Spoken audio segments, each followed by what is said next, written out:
All right, everybody, welcome back. Benching and bullshitting episode 52. We're in the 50s now, which is pretty cool. Been doing this for quite some time. Benching and bullshitting just kind of stuck, it kind of stuck there. But yeah, so we're back and time to talk about the week and see what's been going on. Everything. I got YouTube over here, and Instagram over here. And Terry Conjugate, what's up, bro? How you doing? Oh, from Greece. I didn't realize you were in Greece there, Terry. That's awesome. YouTube, if you want to let me know if you can hear me just fine. I got the mic sitting right here. I want to make sure that everything is hooked up correctly. William Lee says, I am working on a thinner plate option for a 1,500-pound bench. Ooh, that's great. That's excellent. That's what I'm looking for. Because something has to give. Whether the plates are thinner, whether the plates are larger diameter, which you couldn't use for deadlift, obviously it'd make the lift legal height. But if you used it just for that one lift, I don't think that'd be a problem because something has to give. Whether they're super thin or same thickness but like higher, like longer diameter plates, something has to give. Oh, we got James and Tony over here. Evening, Jimmy. It's heavy bench day. No shit. Awesome. Great. William Lee says exactly. Yeah. Something has to change, at least for that lift. Or anybody could really benefit from it. It's just, the red kilos are super thin, but, you got 12 of them aside.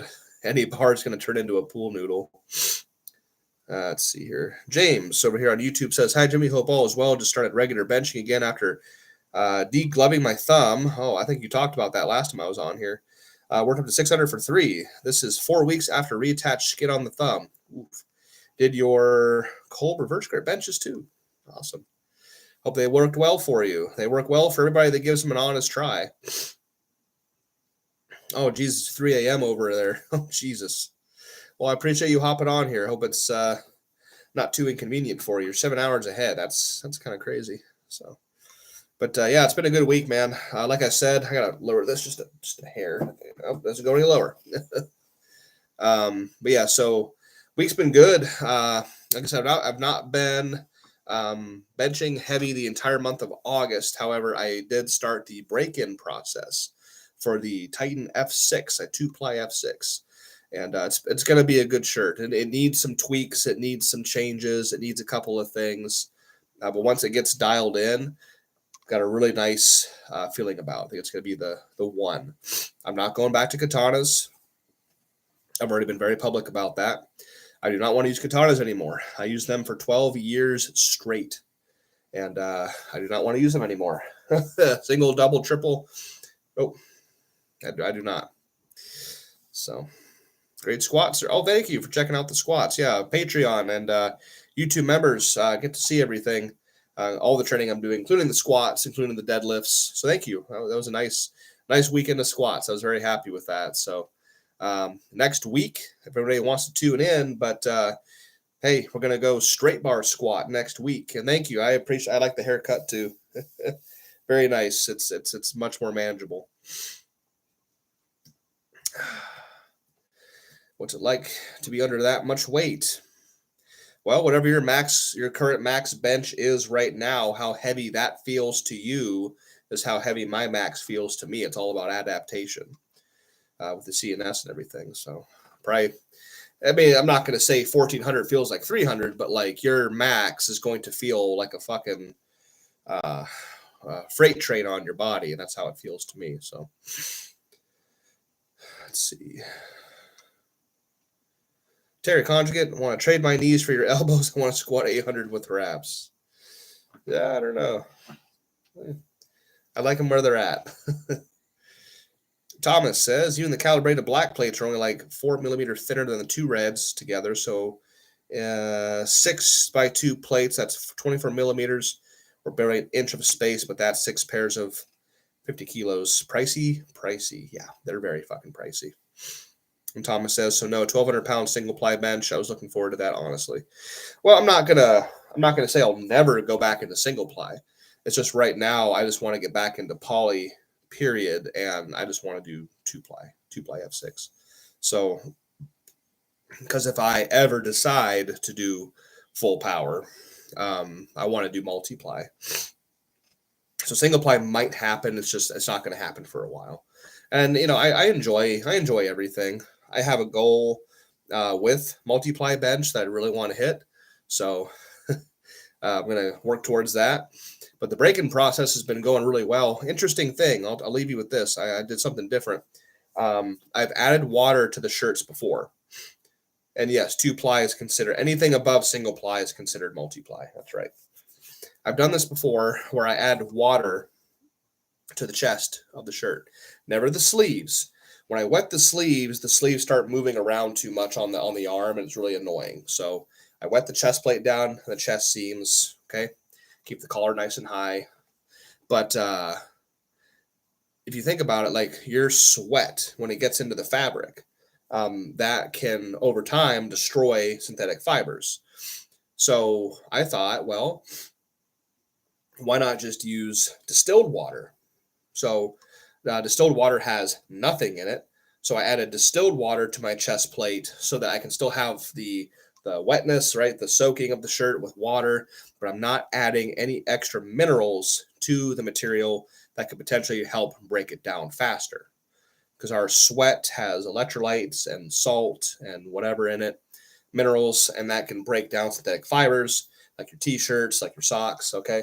So I added distilled water to my shirt, probably being very overcritical about it, but just a cool thought that I had in my head. So I'll let you know. It's probably not going to make the break-in process any different, but it's just something I wanted to try and, you know, maybe extend the longevity of the shirt for a little while longer. Maybe not even noticeably, but hey, it's just the thought that counts.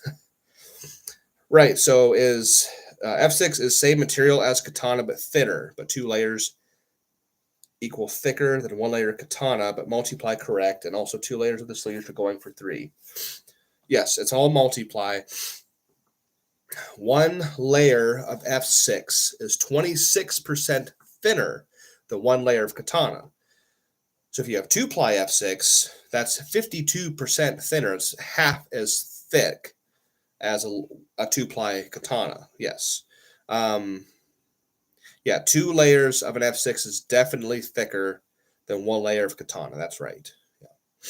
So I wanted to go with the F6 because it's more forgiving. It's a more simple design, straight seam shirt, not torque seam. Kind of the whole like de-engineering idea, like going a little bit down in simplicity, might be a good thing. So ultimately, I do want to have triple ply sleeves on the F6. The only problem with it being a thinner material is that it's bunching up really bad. Like no matter how much I swim into it, when I go to spread my arms, it's folding over, like no matter what, because the material is so much thinner, it's just moving around too much. So I definitely got to get the sleeves reinforced and worked on, but no, with time, obviously. Terry, Conjugate Iron says, very clever regarding the sweat. My gym clothes definitely disintegrate much faster than my other clothes. I sweat a lot in training. It is. It's a proven fact. I mean, your sweat has a lot of electrolytes in it. That's why I drink my Element, which I have my Element canteen, my yellow canteen right here with all the stickers on it. And it has my sodium in it, and that's why I drink it all the time. Sodium is actually very healthy for you. I've talked about it a lot. The government wants you to believe that salt is bad for you. It's bad. It's actually very good for you. But we've discussed on here before, if you live a sedentary lifestyle, it can be very not healthy for you. But us as active lifters or athletes, it's actually a very, very positive thing to have in your life. And it's changed my life for the better. So I'm going to do what I want anyways. Let's see here. What's a lifetime dream weight? Something that sounds outlandish, but something you still want to shoot for, even if you don't get it in your lifetime. Well, that's a good question. Well, I mean, my lifetime goal is both slightly outlandish, but also very achievable and like realistic to me. I'm 100 pounds away from it. Actually, it's 1,500 pounds.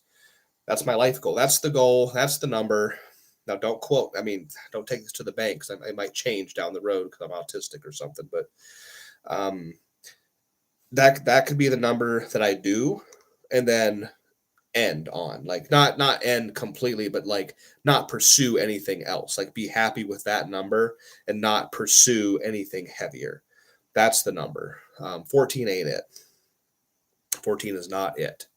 I'm very happy with it, but 15 is the ultimate, like, 3/4 of an American ton. I know that an actual like metric ton is 2,200 pounds, not 2,000, but an American ton is 2,000 pounds. So 3/4 of a ton would be,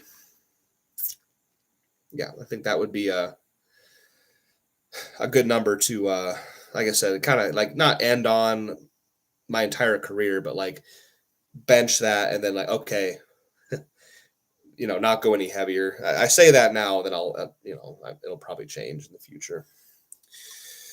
Thomas says, right, so katana 100 versus F. Okay, see what you're saying here. So stronger than a katana, but more forgiving than going 200 thickness katana, basically, but single ply poly katana king. Well, so far, single ply katana is the king of poly because I have the highest poly bench ever done in a single ply katana, 1120. I think I'll eclipse that. I am very confident I will eclipse that with this 2-ply F6, though. The single ply mark will still stand, but the poly bench number will definitely go up.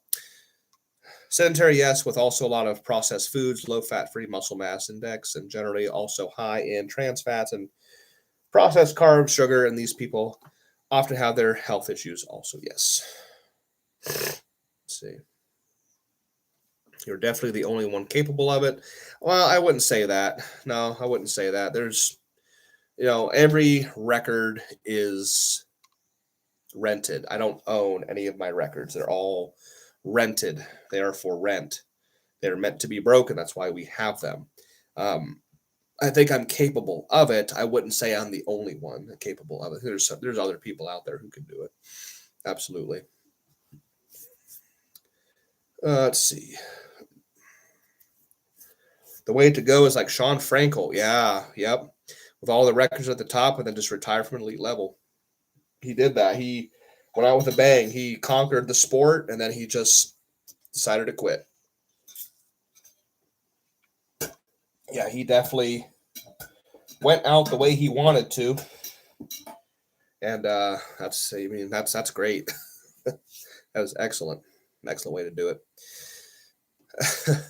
Alex says, I put together some cold facts, he says.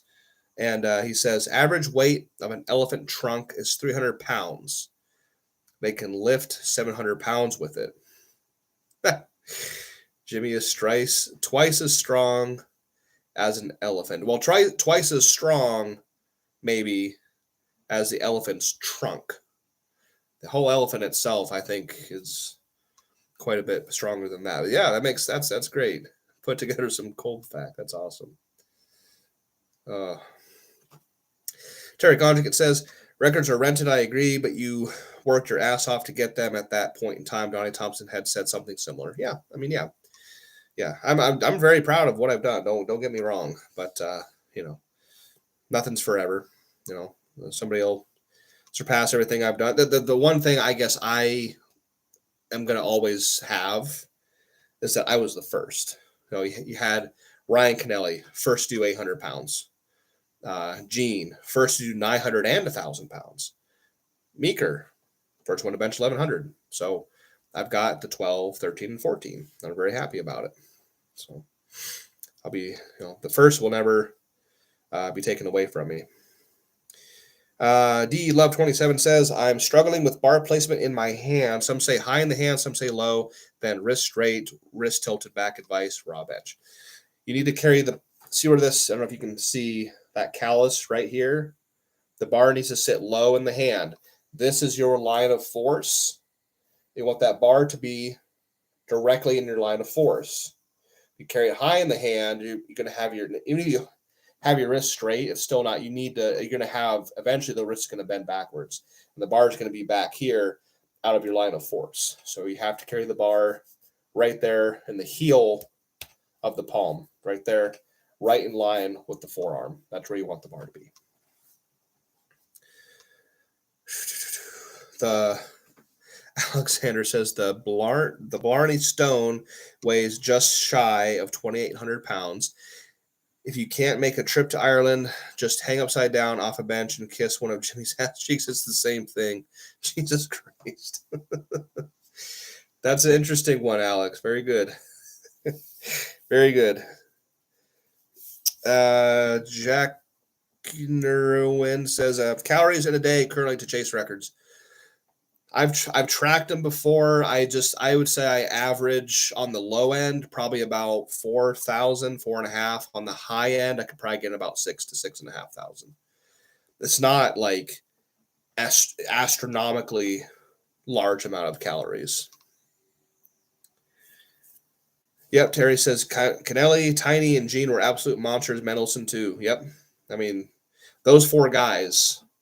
Gene, Ryan, Scott, and Tiny. Those four are the ones who inspired me when I was a kid. I mean, Kennelly is my hero. I say that all the time. Kennelly is my hero, and I consider Kennelly to be the greatest bench presser to ever fucking live, and no one can argue with me. That's my opinion, but that's what I believe. He is the most dominant, most unadulterated, badass fucking bench presser that the sport has ever seen. And I can only hope to be as cool as him someday. I probably won't, because he's just fucking awesome. He's so cool. But he is my hero. He's the reason why I do this right now. Yeah, you meant Tiny. Yeah, I know what you meant. I mean, Tony's cool too. Tony Cornelius pretty cool too. Thomas says, I'm capped at 200 letters per message, Jim, so I try to keep it as compact as possible. It's easier for you to follow along. Yeah, I appreciate that. Thank you. Got it. Thanks. Tony says, oh, yeah, we got Tony over here, too.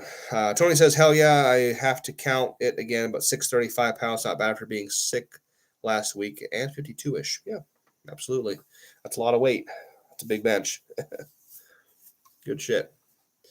Thoughts on strongman ever, or will you be at the Arnold's? Let me shake your hand. Yeah, I'm at the Arnold every year at the Anderson powerlifting booth. I'm at the Anderson every year for all 3 days. I am not built to be a strongman. I will never do strongman. I'm not interested. I like bench press. I like powerlifting. So, no, I'm not built for it at all. A short strongman on the circuit. So if you're a short guy in strongman, you're like 6 foot, 6'2" or 1.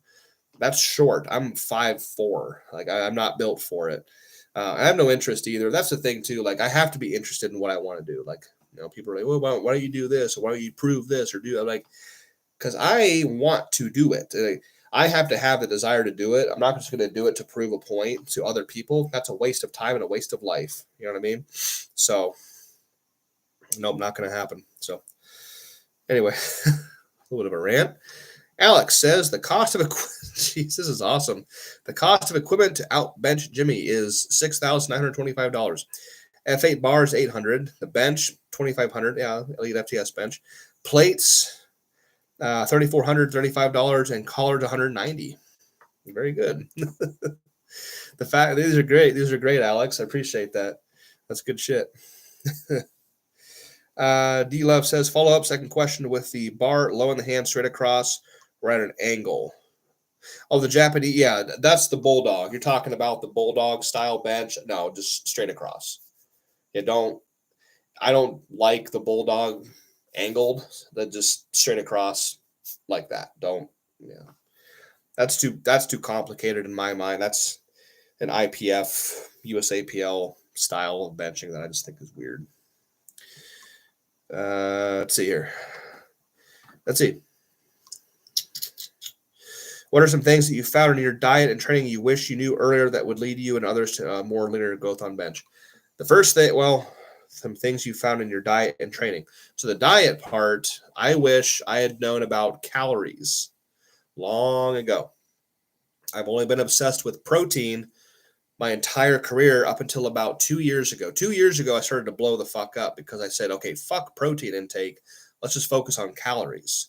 I wish I had known that when I was a teenager because I've always just been obsessed with, protein, creatine once in a while, 1.3 grams per pound of body weight, protein intake per day. And I was strong, but I didn't progress very far. Started listening to a lot more of what Mendy was saying and his diet, and he just lives on weight gainer shakes. And I'm like, he claims 7,500 calories a day, which I can't even fathom 7,500 calories a day in weight gainer. But I started taking weight gainer as my main protein source in terms of supplementation. And holy fuck, it started blowing. That's when in 21, 2 years ago, that's when I hit all my single ply benches, my 1050, 1080, 11, 20, 1060. Then the next year, that's where I hit all my unlimited benches, my 1200, 1300, then 13, 15, 1400. So I've just been, diet, absolutely on the calories. Now training, a little more complicated. I wish I had just did what I knew I needed to do and not try to copy others. I was doing what I knew I needed to do because we're all different. But then nobody else trained that way. Ryan didn't train that way. Scott didn't train that way. Mendy, Tiny didn't train that way. So I was like, well, it can't be right because they're not training that way.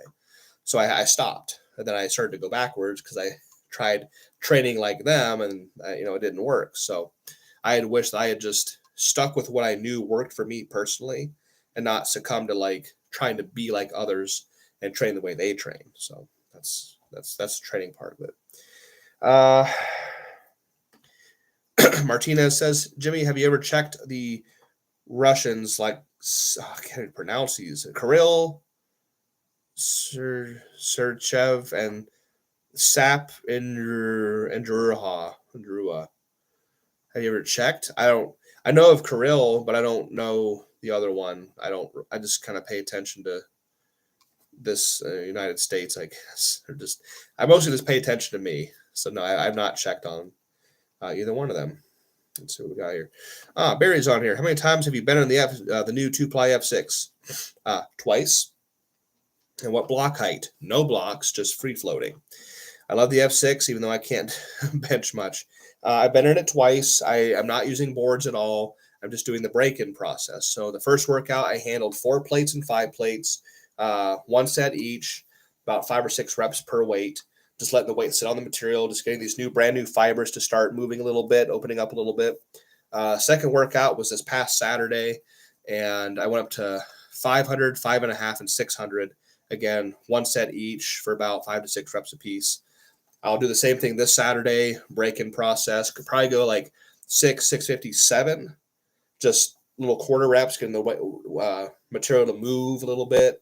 And then by the 4th week, so 2 weeks from Saturday, I will start doing actual like board work, like 3 board and 2 board with heavier weight, heavier loads.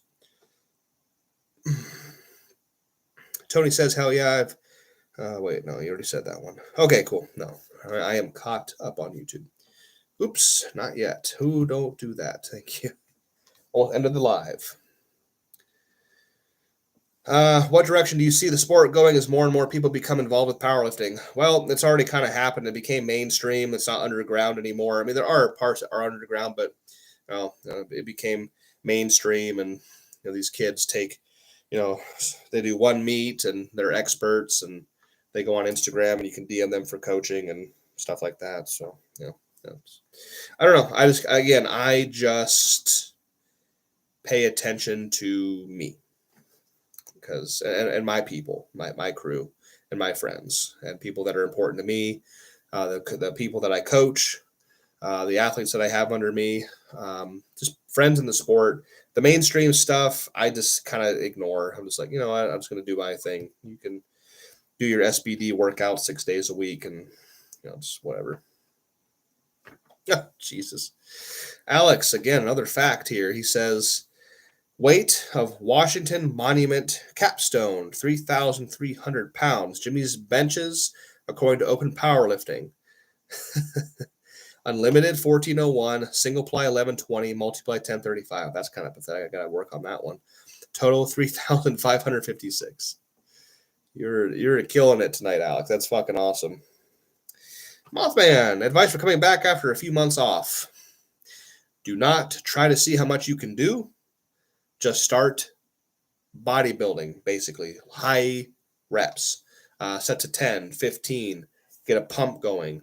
Just start moving. Just start doing the movements. Don't try to see how much you can do. Don't test the waters with your strength. You have to build back your base. You have to build some muscle. Just don't power lift. Don't think about strength. Just start doing the movement, start building muscle and doing pump workouts. Bodybuilding is what I'm basically telling you to do for about 3 months or so, 3 or 4 months. Good deal. Just floating. Yeah. Just floating for the first 3 or 4 sessions, breaking it in with light weight, working my way up slowly, adding water to the chest. And then by about the 4th or 5th workout, no more water, and to start bringing heavier weights down to boards and learning how to fire in poly again, because it's been 2.5 years. Caleb Roberts, are you always on a straight bar? For bench, almost always yes. For squats, no. Do you do anything for tendon work? Nope. The work that I do on the bench for my forearms, triceps, shoulders, pecs, that's all done just by lifting the weights and doing it on a consistent basis.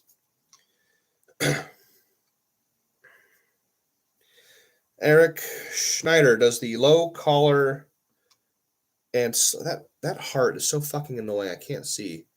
Does the low collar and sleeve cuffs make a difference on the F8? It's mostly aesthetic. I will tell you that, Eric. It's not necessary. The shirt will work perfectly fine, just stock. But it does look more like a traditional shirt with those things, with the scoop and the cuffs on the caps on the sleeves. But functionally, it's not going to do a whole lot. It will keep the shirt off your neck a lot easier. That's one benefit to it. But overall, like, it's not going to make or break the shirt. It will work just fine without those things. Let's see. Sorry, guys, just catching up a little bit. Hang on. Bear with me.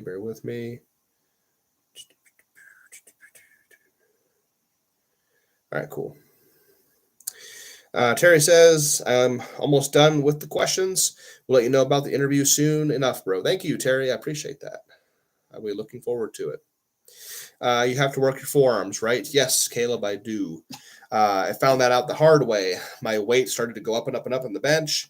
I was getting stronger in the triceps and the pecs, shoulders, upper back, my whole body, but I was neglecting my forearms. And the heavier the weights got, the more and more and more underprepared my forearms were. They were getting hurt. Not like injured, they were just hurting all the time. So that's one thing I had to address and admit to myself, be a man and admit it, that my forearms are underdeveloped and weak, and I have to bring them up to snuff so I can continue moving forward with my weights. And I did that. I started working my forearms. Yeah, meet Peter Thursdays. Yes, so me and Cam started training forearms together on Thursday nights and made that a normal thing. And now my forearms are up to snuff and they don't get hurt anymore. So yes, forearms are absolutely a positive, almost a must in my opinion, for building a big bench. I hate using the weakest link in the chain analogy. It's so overused, but it works here. The weakest link in my chain was my forearms. And if you think about it, this is the most exposed part of your body during a heavy equipped bench. You got your wraps up here that are casting your wrist. You've got the shirt down here that's kind of casting or supporting your upper arm. This has nothing. Completely exposed to all the forces and pressure you're going to put onto it. Caleb Roberts says, what forearm movement is the best? I can't name one movement. It's movements. So standing, barbell wrist curls, the wrist roller. We have the cord, you're rolling up a weight off the floor. Take a mace, and I do radial deviation, and a mace do ulnar deviation. Rotations with a mace back and forth, stuff like that. And Eric says, thanks, Jimmy. You're welcome. But so yeah, guys, training's been going fantastic. I'm just having a ball. Not benching super heavy this entire month of August. Now it's a new month. It's September now. Just remember that. So it's back to work. Now again, with poly benching, it's been 2.5 years since I've done this. So poly benching, I have to take my time. I am not in a hurry to start benching heavy weight again. I have to slowly build back up to it. Again, it's been an entire month off, and I'm doing something completely different now. I'm doing poly benching again. Now I've got 13 years experience in poly, so it's not like it's like this alien thing I've never done before. I've done it for 13 years, but I do have to relearn how to do it. And the weights will come heavy, like eventually, it'll, come back slowly. So, and Jerry Copland says a champion trains his weak points the most. Yeah. You got to do the things that suck. You have to do the things that are difficult. Brian Kraft says, do you do a lot of static stretching to increase recovery time? I don't stretch at all. Now, I say that, I'm going to eat those words just for a quick second. I have been doing stretching for my shoulders to work on my external rotation. That's going to be a YouTube video. I've been burping a lot. That's going to be a YouTube video, also for Patreon and YouTube members. Though they're going to get it first, and then it'll be public on YouTube, where I did a lot of external rotation on my stretching for my shoulders and also for my pecs, because I have to be able to put a straight bar on my back eventually. So I have to work on mobility. But no, I do no static stretching at all. I do not. Have you had a hernia? No, I have not. Why go back to poly benching as opposed to the band shirts? It's a different division. It is it's multiply. Single ply multiply is poly, and then band shirts is called unlimited. It is a completely different division, all its own. So yeah, that's why I'm doing it. Plus, I need a change up. I'm doing the same thing for 2.5 years. It's time to do a change up. I need a change up. I want a change up. I need a challenge. And then Caleb Khan also asked, do biceps have any place in powerlifting in your opinion? Yes, they do. Absolutely, they do. I didn't train them for a while, and I paid for it. Again, that weak link analogy. Why leave something underdeveloped and weak? When you're trying to be the best you can be, or be the strongest you can be, why leave something weak? Make everything strong. If you watch my 1350 bench that I did in February over in West Virginia at Chris Dividend's meet, that was interesting. If you zoom in, you can actually look at it on my Instagram page, my 1350. Look at my left arm. When I go to press, you have to zoom in on that arm. When I press the weight, you can see that bicep like flexing over and over again to help steady the weight. So I'm not going to say like the key to big benching is to train your biceps. I'm not going to say that at all. But I am going to say that they are involved, and even a 0.5% involved in the heavy max effort bench, and you can make them stronger, and the 0.5% goes up to a 0.75% or a full percent. Like, that's big. I'm using small numbers. I don't know if that's accurate, but yeah, they do have a place, especially if you're doing like deadlift and you're doing like the mixed grip. You have to have well-developed biceps that are resilient with really strong tendons. People blow their biceps off doing mixed grip. I've not had that problem. You don't generally see bicep tears unless you're doing like 7+, 8+, 9+. But even then, you can do it correctly and not tear your bicep. But yeah, strong biceps do have a place in powerlifting. Thomas says, weighted pec stretches are my go-to recently from your friend Tom Shepard. No shit, Tom Shepard. All right. For shoulders, I'm doing floor dumbbell shoulder rotations from Matt Wenning. Okay. Have to look those up. Also helps with rotator cuff strength. Gotcha. Yeah, I think Seth Albertson put out some good information about shoulder stretching with dumbbells. He's on an incline bench. And he's got 2 dumbbells. He's letting them like pull his arms back like that. So I'm going to have to throw those in there. What's your deadlift right now? From the floor, I've pulled 7 plates. But strapless, I've pulled 650. 650 was 2 weeks ago, and I pulled 7 plates, I think 3 or 4 weeks ago. Embrace the suck, Tony says. Yeah, true words. Squatting with cambered bar versus buffalo bar. I mean, I don't know what is that a question? Like, I don't understand. I don't know. There's benefit to both. I don't know what versus. They both have their benefits. They both have their drawbacks. They're both difficult to use. So you have to do both. There's room to grow with both variations. I rotate between. Eventually, it'll be straight bar. I'm going to try and do straight bar next Sunday, but I'll rotate between straight bar, SSB, Cambridge bar, Duffalo. We have a Duffalo bar, and once in a while we'll do Mars bar for a nice change of pace and doing something that doesn't fucking suck and hurt. So yeah, there's benefits to all of them. Thomas says, yeah, well, Wedding basically says weaker rotators, if they tear 99%, never come back to previous strength. Eric Spoto is an example of that also. Yeah. Yeah, he got fucked. His doctor made him do cold therapy on his shoulder after he tore it, and it never healed properly because they made him do cold, and that's all they had him do. Terry says, on the bicep subject, my short head, so the inner head, okay, and elbow tendonitis have seriously retreated since I started doing your talon grip bench. Oh, well, good deal. Yeah, every time I go and I compete somewhere, it was funny when I was doing, when I was at Chris Dividend's meet in February where I benched 1350. I was warming up reverse grip.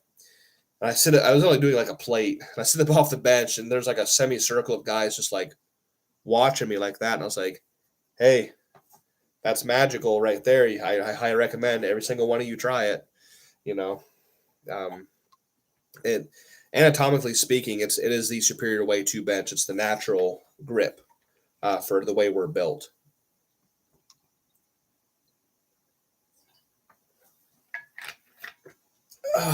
With the sodium, never hurt anybody. What salty? Cool. I average about 2,000 not IUs. That's vitamin D. Milligrams. 2,000 milligrams of sodium per day is what I'm currently doing. Zombo Logistics says, do you think that something like a slingshot or Titan Ram is a good replacement for a shirt when training alone? Should you use a multiply slingshot or ram to get enough support to mimic a shirt? I agree with that entire statement. Yes, it is a good substitute. The supercharged ram is a really good one to use. It's going to mimic a shirt that's multiply. Also, the 2 loop, or they have 3 and 4 loop Widowmakers, F8 Widowmakers now, that are also a good replacement for shirts. When you train alone, make sure if you're training alone, at least that you have safety straps, like my buddy Tom over here. He's got safety straps around the bar, or you're benching in a power rack with the arms. Just bench safely. If you're going to bench alone, don't bench completely alone. Like, have some sort of self-spotting system. Jake is asking, how many days a week can you train triceps intensely without too bad of tendonitis? I train triceps twice a week. Any more than that would be too much. So twice a week, I think.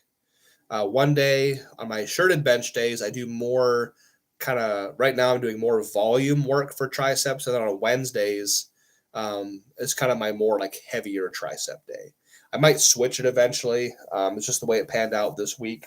But I'm doing twice a week and I have no problems. Alex says, the Mini Cooper in the Bourne Identity weighed 640 kilos. Oh, that's only 5 kilos more than my bench was. Oh, shit. Cam says, does the 2,000 milligrams also include regular food? No, 2,000 milligrams is just what I have in here. I fill this up in the morning, about, here. And I put 2,000 milligrams of sodium just in this drink alone. So I'm probably taking in more than that. But I'm drinking, I should have said that. I'm drinking 2,000 milligrams a day. I'm probably, with food and going out to eat, or, Katie cooking and adding spices and stuff, it's more than 2,000. I'm just drinking 2,000 a day on average. Jake says, thanks, bro. You're welcome. Awesome. Thanks. You're welcome. Oh, great. Alex says, Guinness World Records lists the biggest marshmallow ever made was 1,400 pounds. So in addition to a can of corn, Jimmy can also bench a marshmallow. Hey, there's more credit right there. Not just a can of corn anymore. You heard it right there. Do you track your daily caffeine intake? I do not. I don't pay attention to caffeine. I am immune to caffeine. Caffeine does nothing for me, so I don't even have a reason to track it. I just drink stuff for the flavor now. Even coffee. I just drink black coffee for the flavor. I don't drink it for like I said, like I don't, caffeine does nothing for me. Like it doesn't do a damn thing. So, Liv Smith, what's up? I've been good, bro. How you been? Good to have you on here. Yep. We're about halfway through. I'm going to be on here another 20 to 30 minutes. I don't want to keep everybody on here all night and listen to me run my mouth. But doing good. Glad to have you on here. Thomas says I've only been doing them for like 2 weeks now, so the stretches. Okay. But we'll see what they'll be doing for me in the next couple of months then. Pec stretches are insanely comfy. Okay, good to go. I did a stretch for my external rotation on my shoulders that my chiropractic friend, Jericho from Alive by Design Chiropractic Care in Fredericksburg gave me to do. The same stretch, the one and only stretch that he gave to Ray Williams to help with his shoulder mobility when he squats. So I do that one stretch for both shoulders. I worked on a little bit of pec stretching as well. Because again, this coming Sunday, not a big deal to most, big deal to me. I'm doing straight bar squat. We're doing straight bar. I think I'm the only one. We bought the Sportcraft monster, the 30 kilogram monster squat bar from Sportcraft 7 or 8 weeks ago. And I am me and Chris are the only two in our entire group that have not used that damn bar. I've had it for like 2 months almost. So it's time for me to actually get some weight on there and try to, if my CNS did get overloaded this Sunday. I definitely felt my CNS get overloaded. I knew the minute it happened. I picked up my max weight. We were doing cambered bar squats. Yeah, rackable cambered bar squats yesterday. I picked up my max weight and my vision blurred. I was like, oh, there goes my CNS right there. It went. Like, yep, I just got overloaded. And then I did my squat, did my single, racked it, and I was like, whoa, yep, that's going to suck. So if I'm not shaking like a fucking leaf in autumn next Sunday, I'm going to do straight bar squats and see how that feels with my shoulders. I have to come in like a half hour to 40 minutes early, do my entire like warm-up routine with my shoulder to get them to open so I can actually physically climb underneath the straight bar and do it. So that will be interesting. That will be very interesting. That squat bar is amazing. I love it. Yeah, I don't want to squat with anything else because that bar is that good. I was testing it today. I did my entire shoulder, like stretching routine and opening up with external rotation. And I tried climbing underneath of it, and I was able to actually like rack it. Like I was actually able to get underneath of it and rack it. My hands are all the way out, like touching the collars, which I'm sure Rupo is doing as well. I can't remember his last video if he does that too, but so I still have very limited mobility, but I was able to fucking do it. Now, 3 months ago, I couldn't even climb under the bar if I wanted to. It just wasn't possible. So that is definitely progress in the right direction. What's up, man? T-Rex Powerlifting's on here. I did this last prep with the 60 kilogram Texas squat bar. That's a world of difference from the 25 kilogram squat bar at first. I prefer 60 kilogram now. Oh, okay. I did this last prep. Gotcha. Paul Walsh is on here as well. Jake says, if you had to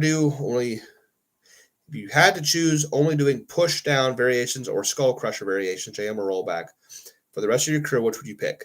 The skull crusher variations. Because push downs, you're talking about like pulley variations, are not great for strength. They're good finishers. They're good to add in. They're good for volume. But if you want true strength, absolute strength, grinding capability, you have to do the skull crusher variations, the JMs, the rollbacks, the dead stop extensions off the floor. That's what I would do. Always. I would always pick that one first. Let's see. What's your squat right now, and are you training squats to help with leg drive? I'm training squats to train squats. Yeah. Top weight with the cambered bar yesterday was 1100 for a single. And again, I'll do my plug real quick. If you want to see what I'm doing in training, you want to follow me 5 days a week, you can join my Patreon. It's $10 a month. I push everybody towards Patreon. I upload all 5 days of my training on there every single day and night. Full commentary over top of it. I advertise it as all the behind the scenes stuff that lead me to these big benches, big numbers is on Patreon. Again, it's Kolbstrong right there, patreon.com, $10 a month. If you want to support me and see what I do behind the scenes, that's the place to see it. Paul, what's up? I sent you a message, Paul, about the deadlift and the mixed grip. I don't know if you heard it or not. Get your opinion on that. What weight gainers do you use, Jimmy? Daniel Curtis asks. Well, I have been using the MHP product, the Triple XL 1350 weight gainer.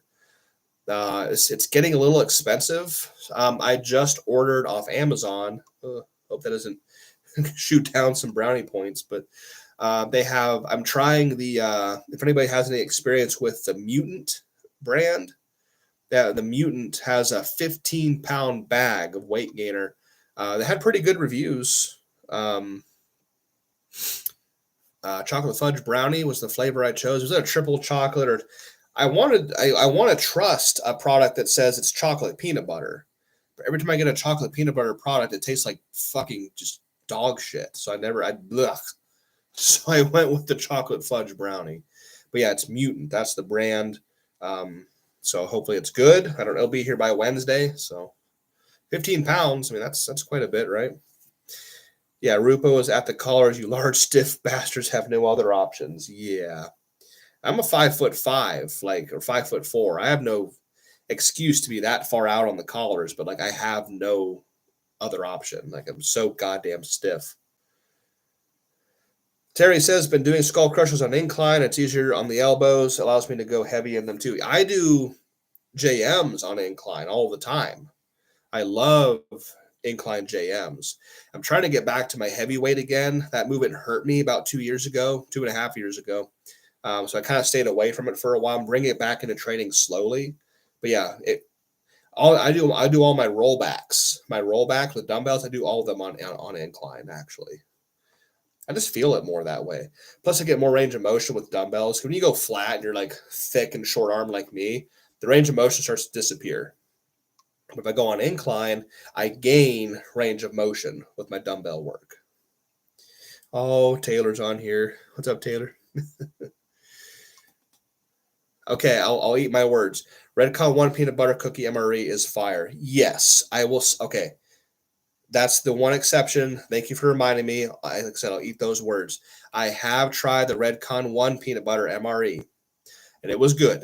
I actually mixed the Redcon 1 MRE peanut butter with the chocolate brownie weight gainer.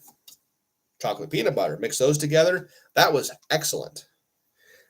But every other product I've ever tried, I'll say it that way. Every other product I've ever tried that's like chocolate peanut butter is disgusting. But that one is good. You are correct. I use Mutant and I really like it. Oh, okay.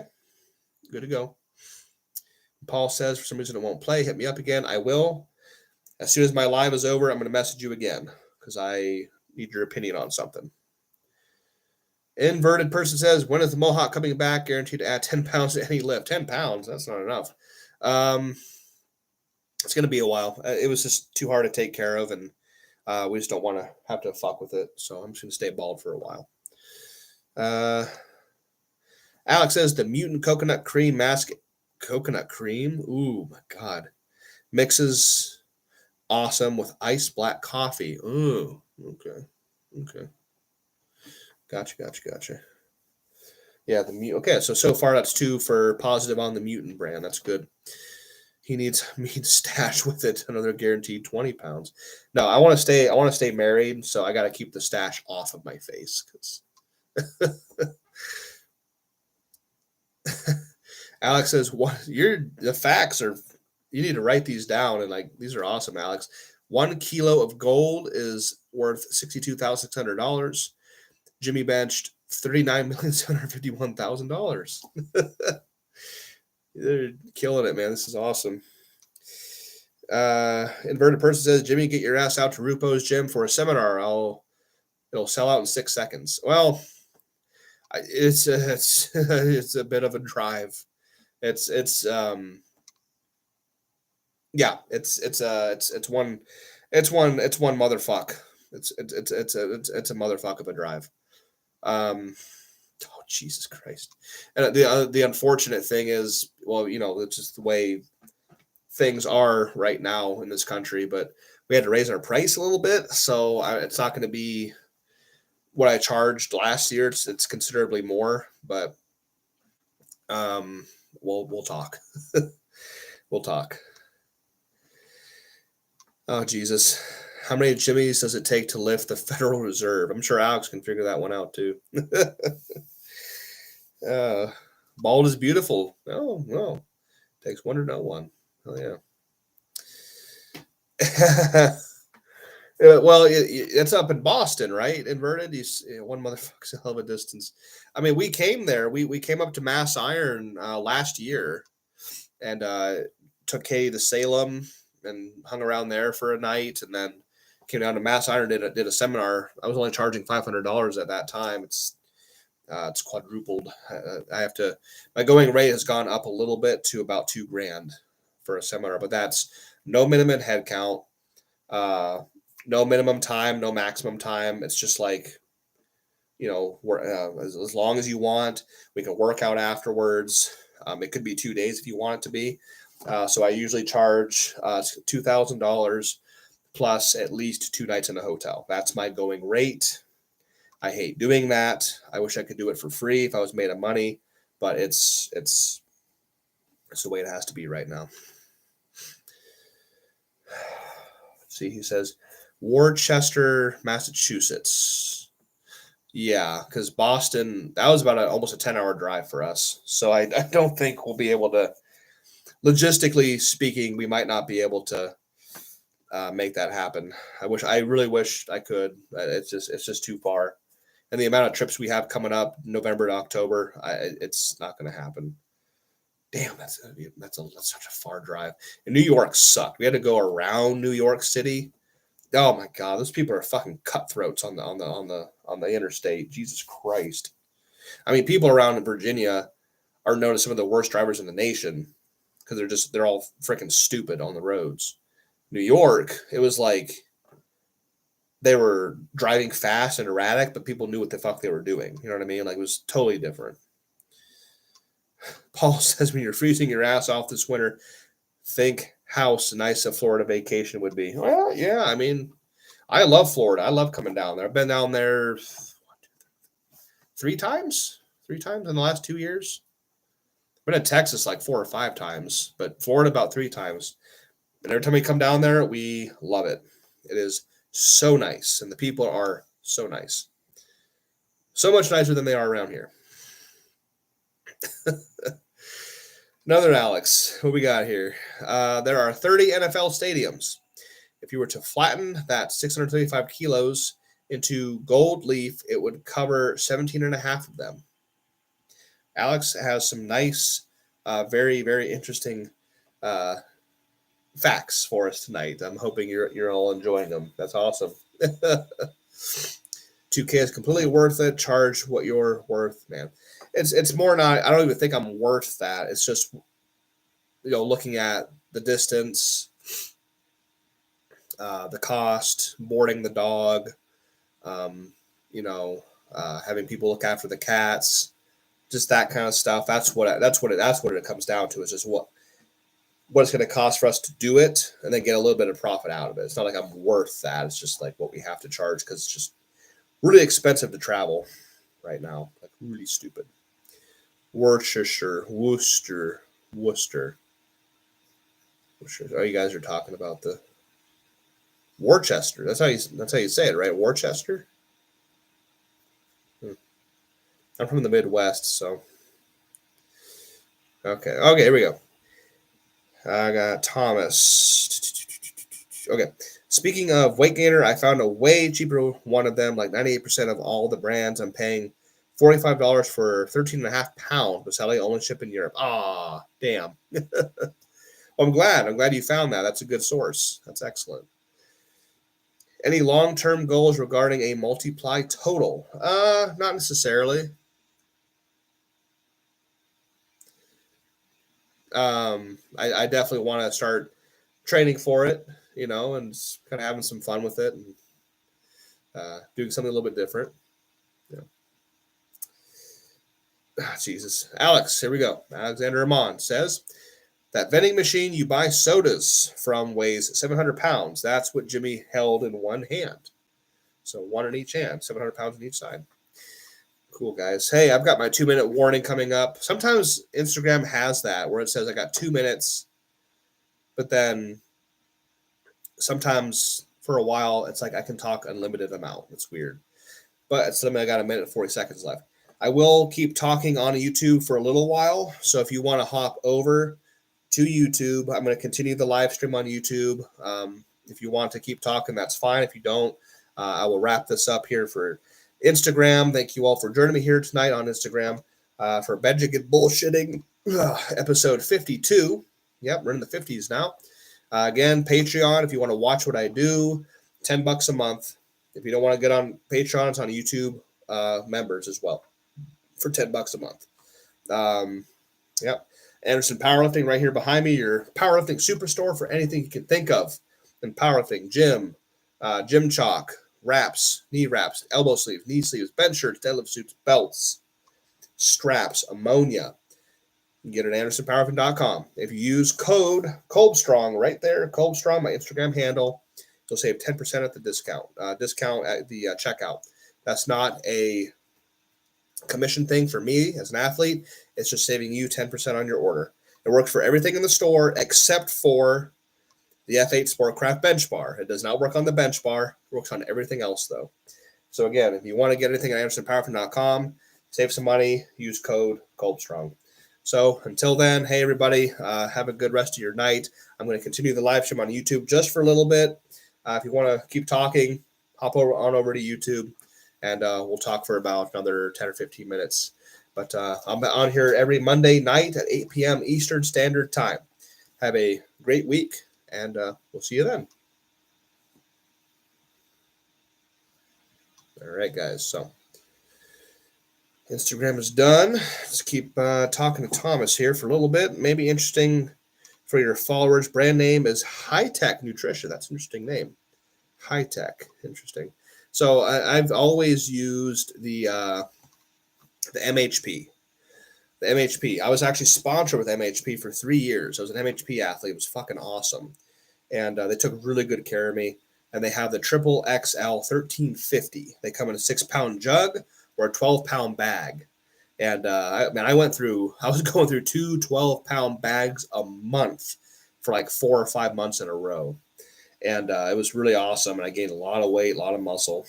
So, but now I'm just trying something different. I've tried the BSN True Mass. Yeah, it's okay. It's all right. A good replacement. But I've got this mutant stuff. Hopefully it's good. I've never tried it before. Everybody over here on Instagram said it was a good option. They really like it. Dear Alta, 4 pandas weigh roughly 620 kilograms. A panda needs to eat 6.5 kilos of bamboo a day. Good grief. Which is the same amount of food that Jimmy can eat in one sitting at Panda Express. Thank you. And William Lee is over on the tube now. Yep. So thank you for joining me here, everybody. We'll talk for another 10 or 15 minutes. Just wrap this up. And you're Alex, dear Alta. I wondered. I was like, he's talking some facts here. Like, who is this? Okay, you're Alex. Thank you. Thanks for telling me. Let's see. Yep, William. Thank you, Alex. Thank you. Thomas is still here. I had mutant mass years ago, but it was so freaking sweet. Jesus Christ, man. I hope they fix that. Oh, sweet. Like the taste was too sweet. I mean, I did order the chocolate fudge brownie. Sometimes I don't do the full serving because I want it to last longer. The whole 15-pound bag, and it's telling me there's only 15 servings. I'm like, Christ, Jesus God. That means, hang on, if it's a 15-pound bag, there's 15 servings. One serving is a pound of powder. Yeah, fucking right. Ugh. Yeah, strawberry or something, I believe. Yeah, that's oh god. I am really, really picky when it comes to flavors with like weight gainers and whey products anyway.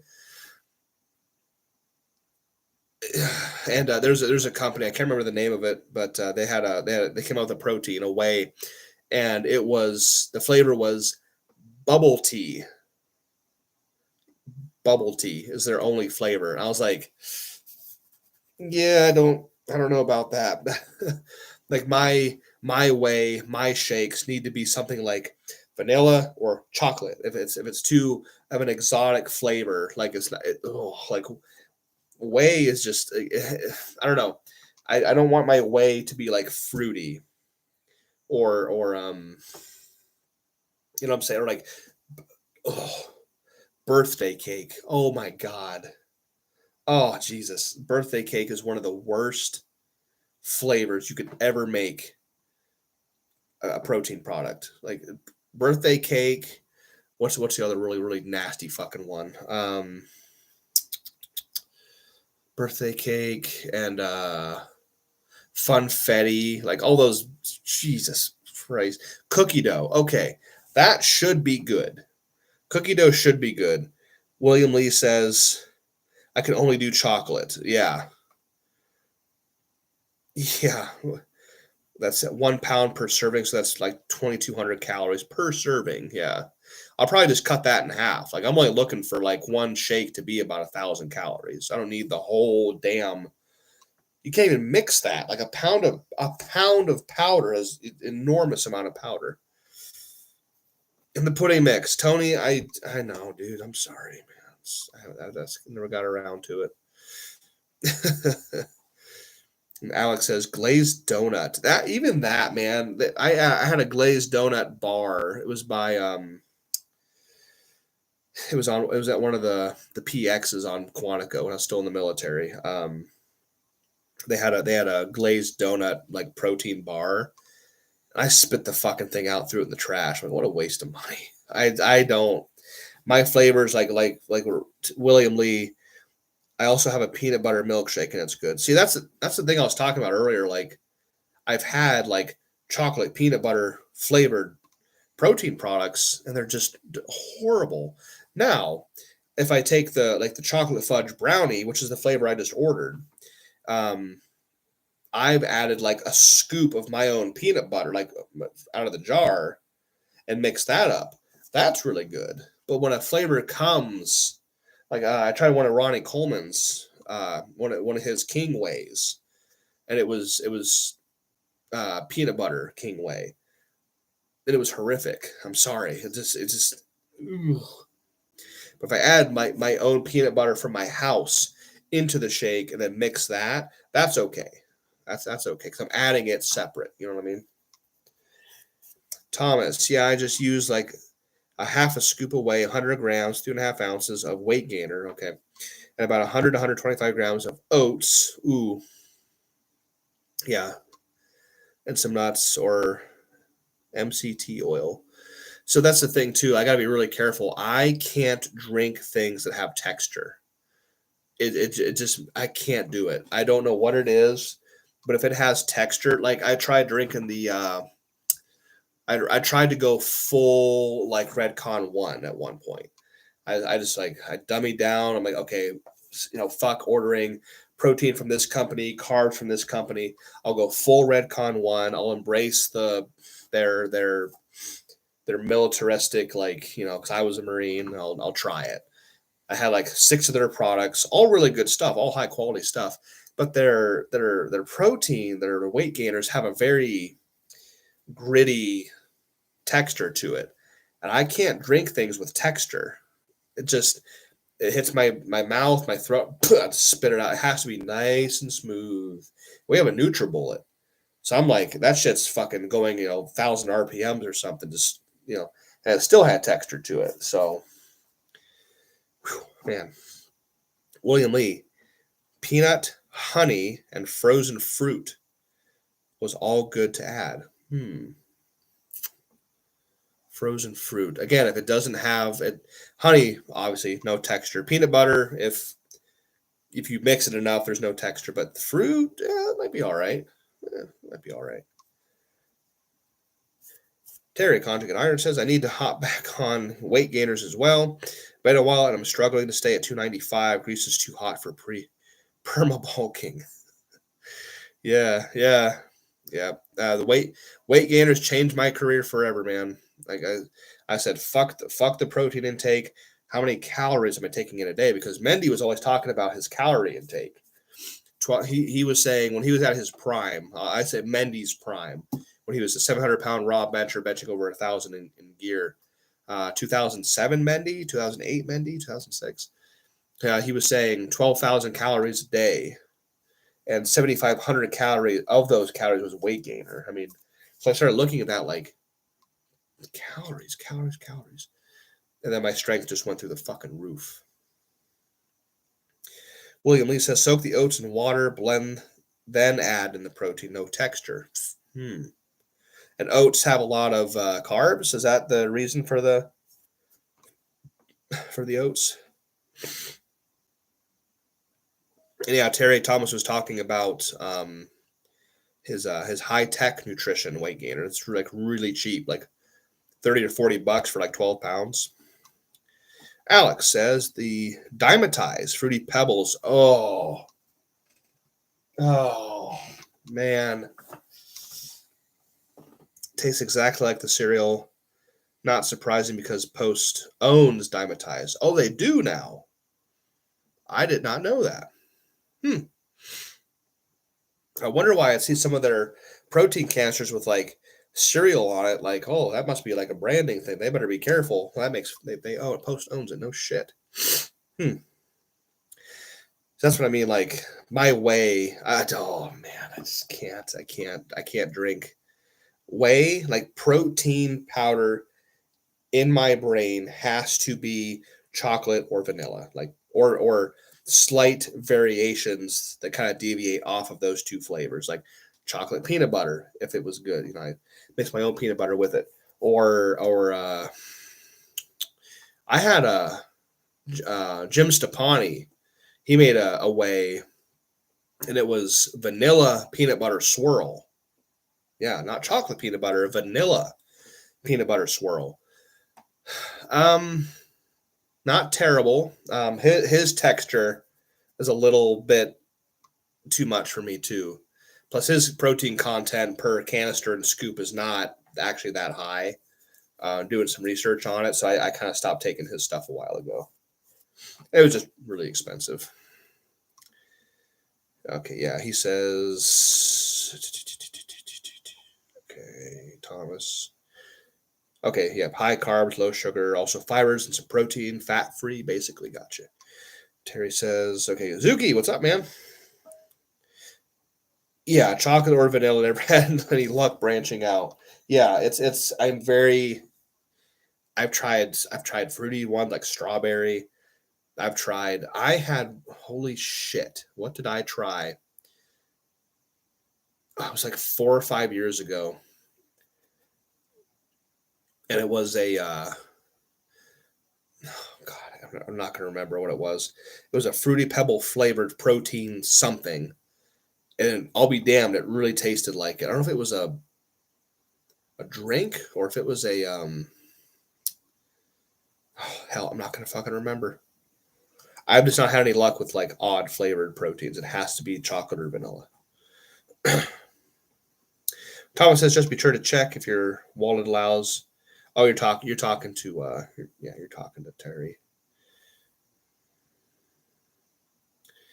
Thomas, I'm going 3 bags at the moment. Have enough for 3 months. So yeah, okay, gotcha. I appreciate all the insight, everybody. I really appreciate that. I'm gonna hopefully have some good reports by next Monday night. I will have had the mutant weight gainer for 5 days, so I will let you know how it tastes. I got the chocolate fudge brownie. Bulk supplements 90% whey, mixes very well, but I add vanilla or chocolate pudding mix. That's what I tell you. Always talking about the pudding mix. Always. Okay. But yeah, guys, thank you all. I have a lot of you on here that are also members or patrons on Patreon. So I appreciate your guys' support. Thank you for sticking around. I like to, Instagram is doing that weird thing where it cuts me off at exactly an hour. It did that for a while, then it went away, and now it's back. I don't know why it keeps flip flopping back and forth. So thank you all for sticking on around here for a little bit longer. Again, I'll be on here next Monday at 8 p.m. and yeah, we'll talk other stuff too. But if you're not on Patreon or YouTube members, again, $10 a month. If you want to see everything I'm doing, see my, we'll call it full power, just some squat training and some deadlift stuff. If you want to see all that kind of training plus the benching, go check it out on Patreon. Really appreciate it. I've had people in there for 3.5 years. Some people pop on for a day or a week or a month. It's all good. But the scholarship, I want to talk about that really quick before we hop off here. The scholarship is not going to be a lot of money this coming January just because we've been so damn busy these last 7 or 8 months. Moving all up and down the East Coast, Ohio twice, Pennsylvania, both ends of Virginia, North Carolina, Tennessee, Kentucky, West Virginia. Like we've just been all over the damn place. Texas. So we have not been able to take a lot of donations.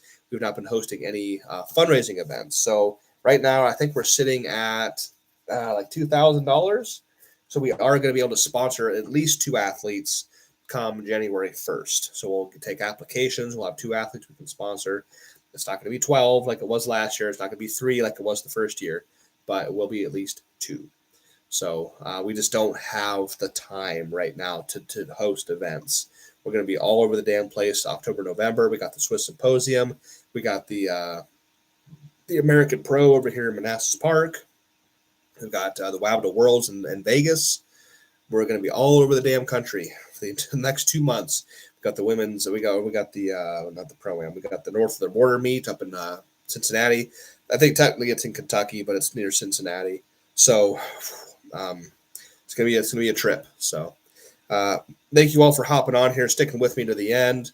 We'll come back on here at 8 p.m. Eastern Standard Time next Monday. So until then, please have a good rest of your week. Have a good rest of your Monday night. We'll talk soon. Have a good training week. Stay strong, and we'll talk about it next time. Thanks, guys.